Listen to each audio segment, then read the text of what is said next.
నేను ఇప్పుడు నీకు మళ్ళీ చెప్తున్నాను, మే వరకు టైం ఇస్తే నీకు 1.5 తిరిగి వెనక్కి ఇచ్చేస్తాను త్రూ అకౌంట్. అర్థమైందా? త్రూ అకౌంట్ మే వరకు టైం ఇస్తే నేను నీకు మళ్ళీ వెనక్కి ఇచ్చేస్తాను. ఆ మిగిలిన డబ్బులు అంటావా, నేను లైఫ్ లో సెటిల్ అయినప్పుడు నా దగ్గర ఉన్నప్పుడు నేను ఇస్తాను. అది కూడా నేను ఇవ్వను అనట్లేదు.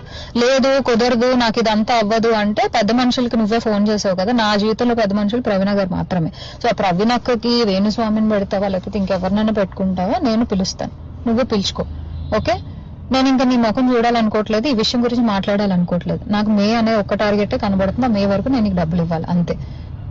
లేదు కుదరదు కాదు అంటే నేనే పెడతాను హెరాస్మెంట్ కేసు. ఎందుకంటే మా అక్కని ఇన్వాల్వ్ చేస్తున్నాడు, మా మమ్మీని ఇన్వాల్వ్ చేస్తున్నాడు, లేకపోతే మా ఇంటికి వస్తానంటున్నాడు. అసలు నా పర్మిషన్ లేకుండా నువ్వు మా ఇంటికి రావడం ఏంటి, లేకపోతే నేను మీ ఇంటికి వెళ్ళడం ఏంటి?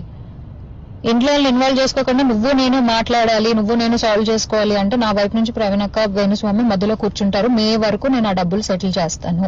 అది